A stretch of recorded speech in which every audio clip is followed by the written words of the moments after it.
So here I'm just introducing myself. My name is Ellie Batkhan, Director of Jewish Family Engagement for JCC of Greater Baltimore. I'm just going to read off our mission statement. Our JCC has taken a lot of energy and pride in putting together a mission statement within the past.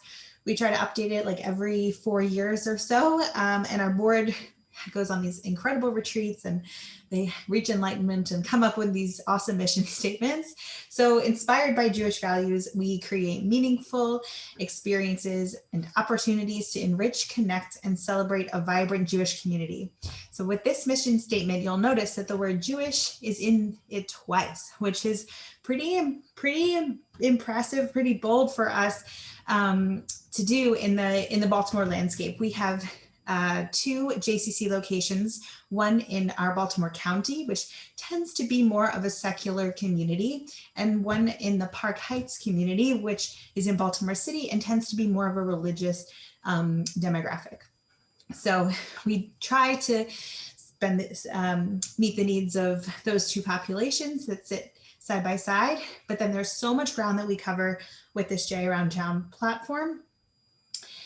And we do that, we cover that ground through our engagement efforts. So really, by taking the Jewish meaningful experiences and the Jewish values from our mission statement and breathing life into them, we do that through our engagement work with individuals and families.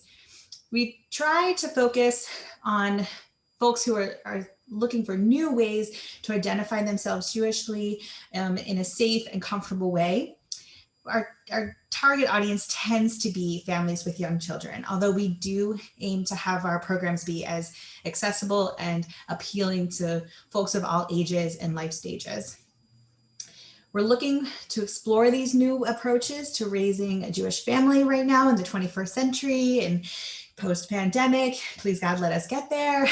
and also just in general, the sort of, vulnerability that can come with an ancient religion in modern times and exploring Judaism today. So we're really trying to take a look in our engagement platform to understand what the new patterns of family life are and in these communities, and creating programming around those needs. So that's a little bit. And now our vision, specifically how we're embodying our why, is through our J Around Town platform. We call ourselves J Around Town because we aren't just anchored into those 2 locations that I described. We have, I'll talk about this a little bit later in the presentation, but we try to be out in the community as much as possible, and through strategic partnerships with other organizations, both Jewish and local to the community, and also partnering with lay leaders as well.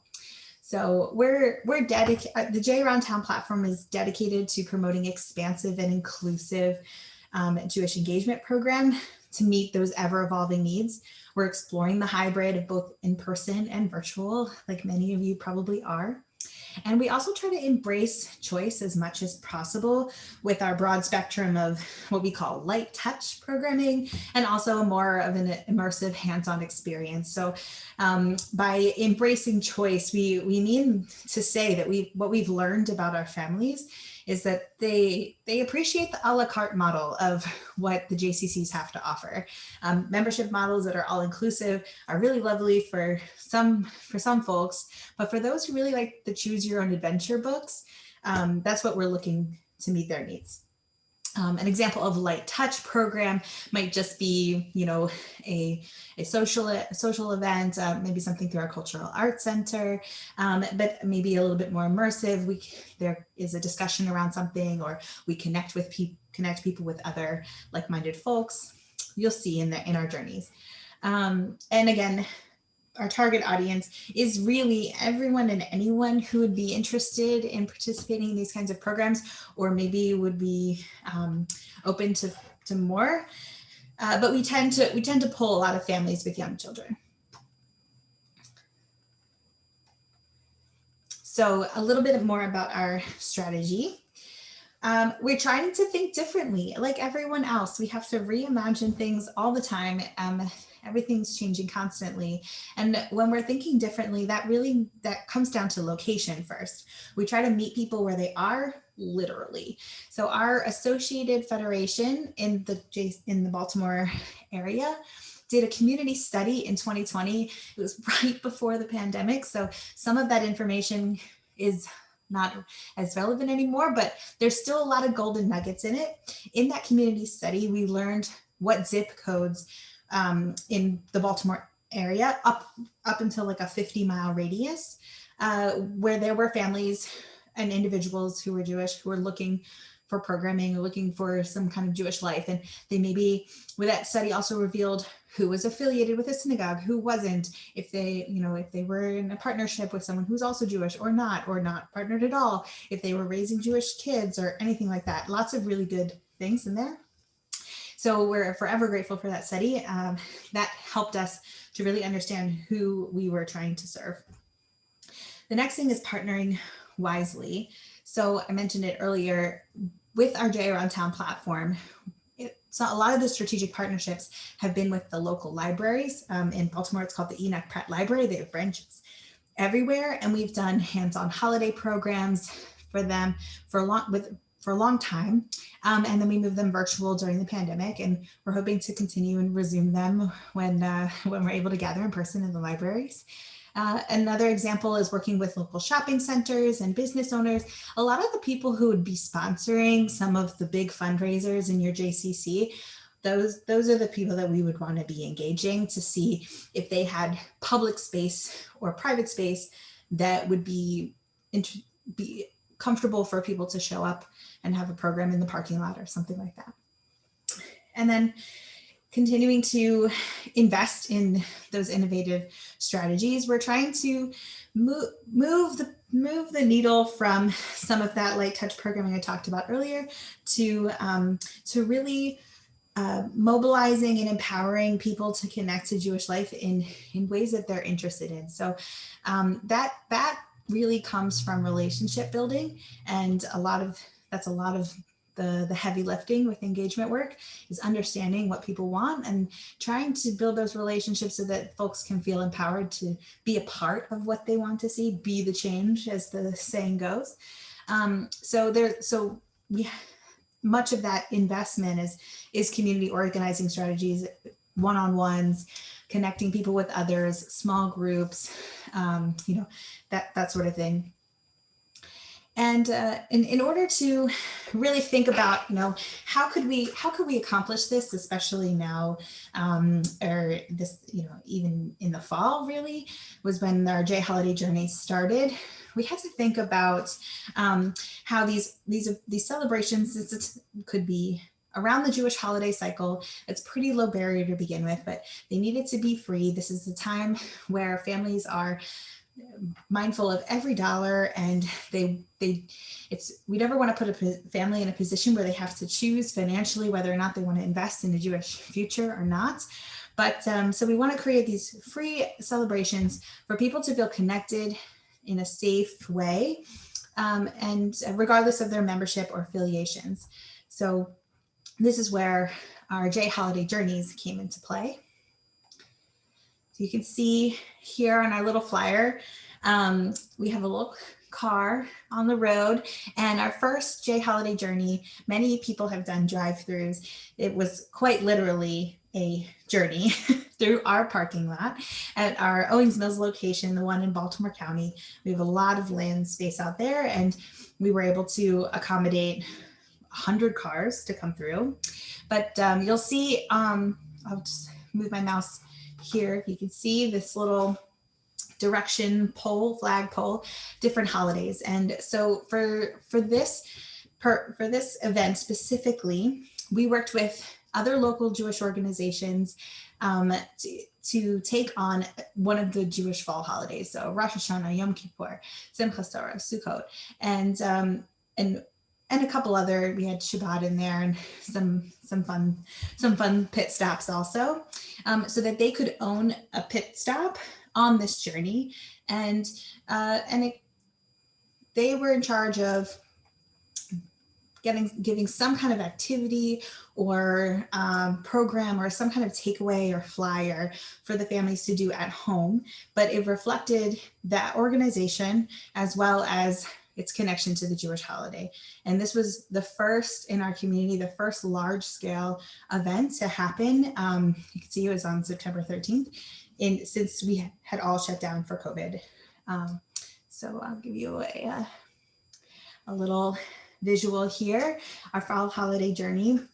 You can see the cars are lined up around the block, and a list of our partners are at the bottom. We had 8 stops and eight different partners. They're listed here. And you can see we had some entertainment. It was about 400 participants. We had cars register and they listed the number of people in their cars. And then we also had our community partners. So it looks like we had 8 stops, 7 community partners. So for something like this, to putting it all together, this is a snapshot of our expenses. And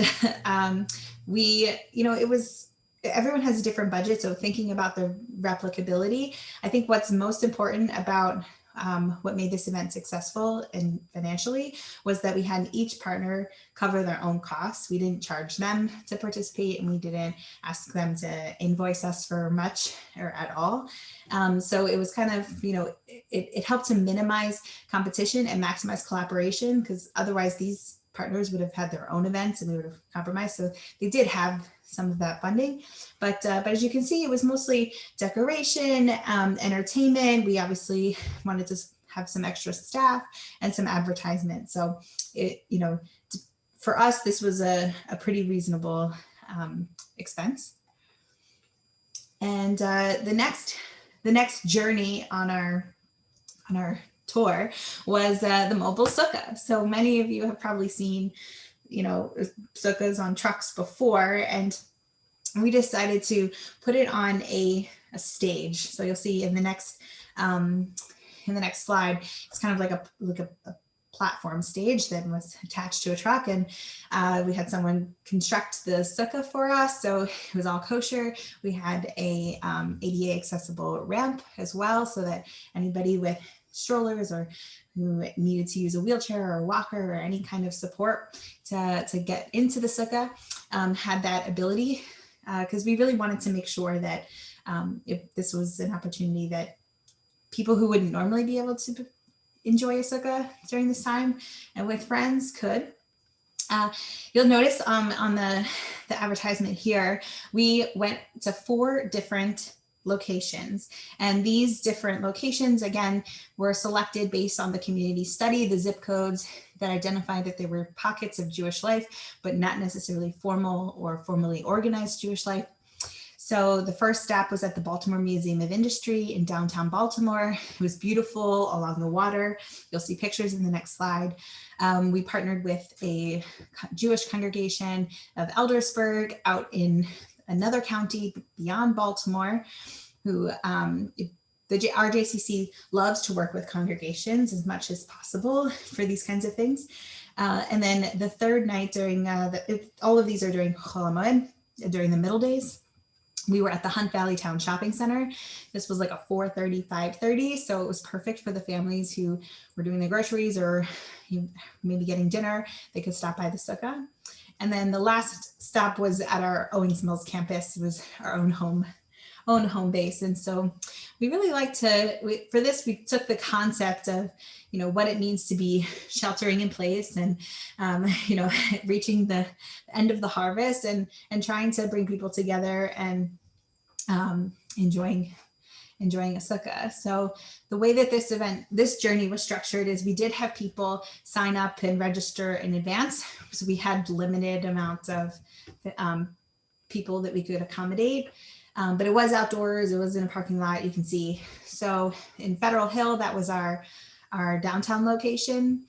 We had 17 families, and this zip code, this is for sure the families who maybe there's one Jewish grandparent in the family dynamic, or perhaps like there's one parent who it's their responsibility to hold the Jewish piece in the household for everyone, but lots of young children in this neighborhood.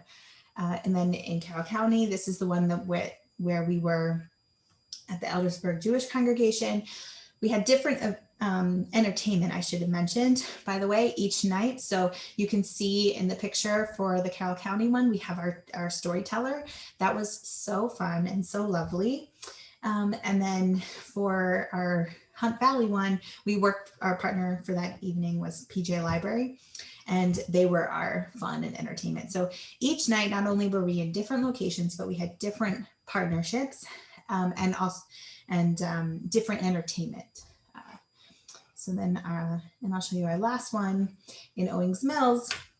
We had a father-daughter duo, magician for our entertainment, and the family represents and is a member of the disabilities community. And that was also an event that served families with children or adults with disabilities as well.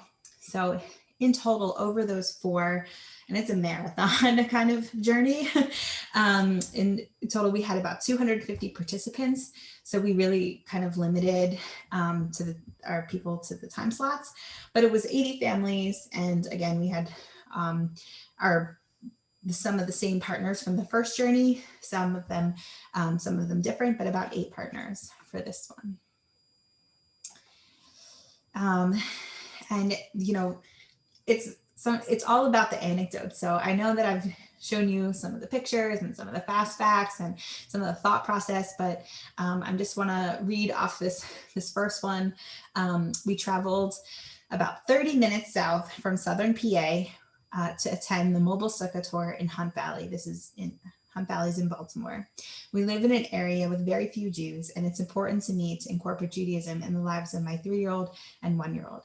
This is what gets you in the kishkas, because we know with this family that maybe they wouldn't have had this opportunity in a normal year at all, like let alone a COVID year, but it's so important that they were willing to take the 30-mile schlep all the way into a different state to have this meaningful experience. So you can see a family in our little mobile sukkah here.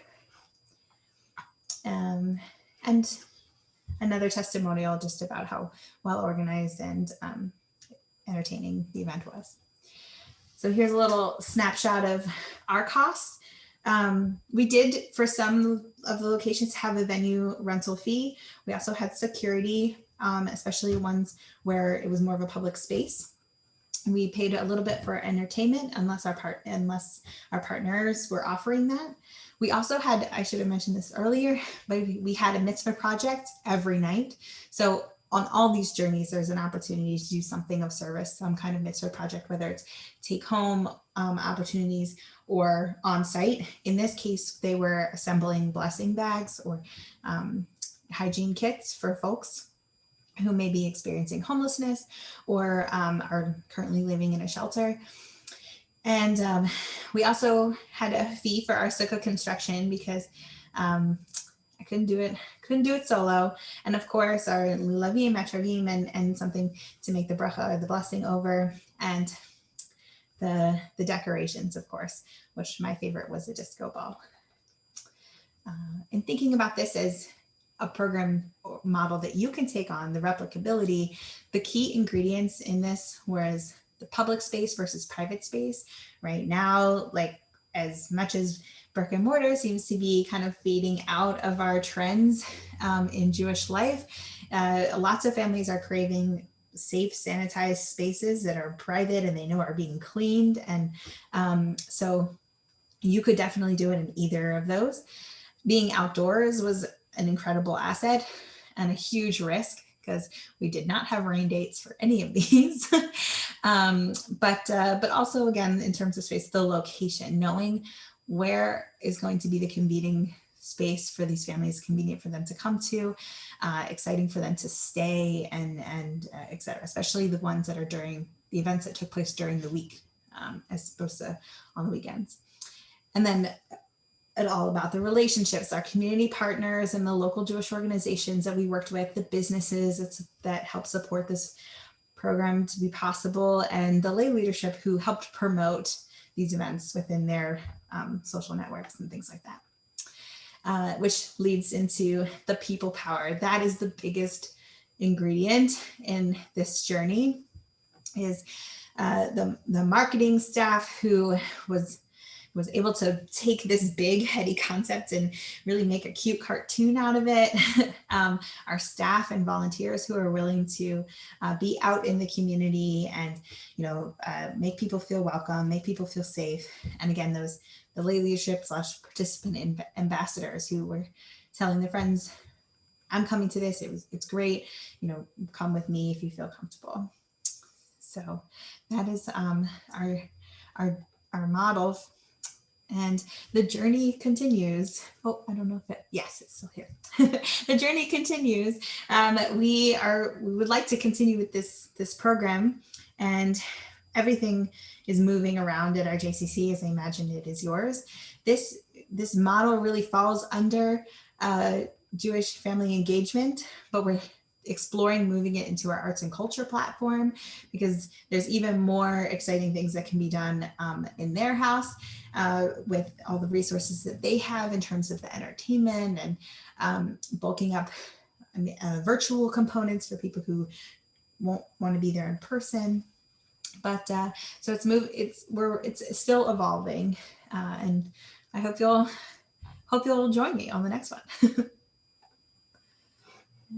Ellie, that was absolutely fantastic. I think we've all learned so much and are completely inspired by the creativity of what you've achieved and how many families you've engaged in the ways that you've engaged them. So thank you so much for that presentation. Now we're going to open the floor for questions, and Ellie will try to address them with some answers, and can even open it up a little bit for a conversation. So if anyone wants to go with a question.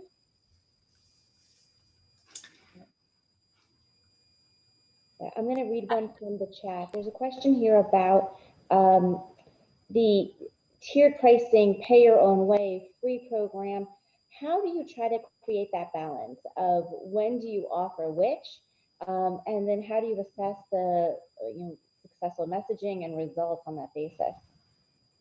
Yeah, that's a great question. I think we always have a tug of war of wanting our programs, which we think are of quality and high quality content, wanting them to have a dollar amount associated with them to reflect commitment.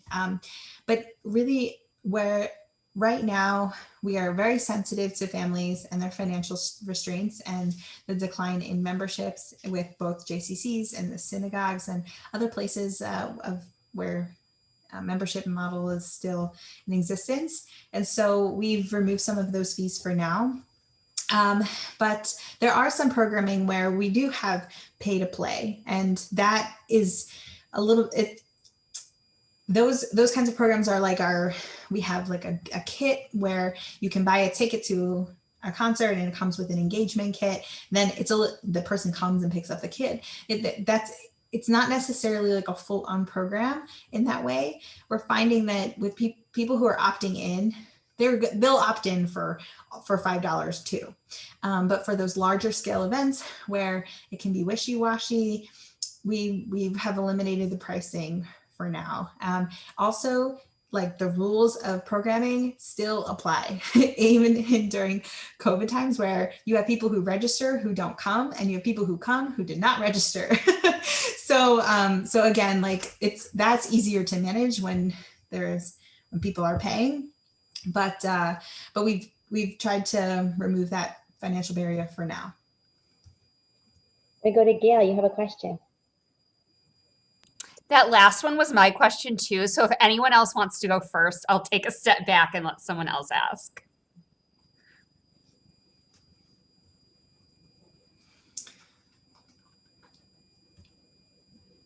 Okay, Gail. Okay. Then I'll ask my next question, which is, did you need like public permits in any of those spaces, or were you working all with sort of private, private parking lots or museums or somewhere that kind of had, ownership over their own space? Because permitting right now has been really uncertain or unavailable. And so that's the big problem we're running into. Oh, yeah, for sure. That's a great question. We did not have to go through any permits. That's part of our strategic partnerships. So we were using parking lots and shopping centers, so we did need to speak with the headquarters, if you will, to get permission. And they, for the one in Hunt Valley, they provided security. They blocked off the area. So it was all the regular like event controls that you would want to have. We didn't have to go through a permit. We did have to sign like an MOU or some kind of contract that, and we also, part of that contract also said that we needed to invite the vendors of the shopping center if they wanted to provide something, which depending on how you program and if you offer kosher food or not can be a little tricky, but we were able to figure that out, and they were very sensitive to our boundaries as well. So that's a great question. I think if we were to do anything that involved permitting, we would have to start that like a year in advance. And total transparency, I started my position in August. You saw that first program was September 13. So this is just like part of the miracle was just the turnaround. Beautiful. Rabbi Ron Simons, we're going to give you the last. Hey Ellie, does the truck belong, the Sukkah truck, does it belong to the JCC? And did you actually drive on the road with a Sukkah on the truck? Yeah, so the truck does not belong to the JCC, but all of the piping and the shower curtains that I picked out from Walmart and the skach that I got from Sukkah Depot, that's all the JCC. So, and the zip ties that held it together. So we were able to drive with the frame that was, I think we did screw it in or bolt it in to the wooden platform, and then he's a magician for real, and also by making this mobile sukkah happen. His name is Michael Rossman. He constructed it and drove it around. And then every time we popped up the sukkah, I had to hang the walls, put on the skach, and hang the decoration. So if you were driving on the highway next to this big black truck and then a flatbed with like that white piping coming out, that's what it would look like on the road. I just want to say you are so Chabad. It's so amazing. Ellie, I want to thank you, on behalf of the JCC Association, but on behalf of all of us who are here. I think that we've really, been inspired by what you've done, your passion for this, and also how quickly you work, starting a job in August and then already delivering come September. So Ellie, thank you again. And thank you everyone for joining us here at this session. Know that there's a second set of JCC Excellence Showcase initiatives that are totally different from those you've just seen. It follows this session. So check out the full list of options and spot me to select your next session. And want to wish everyone a very good evening. And I look forward to seeing you later today and back here tomorrow.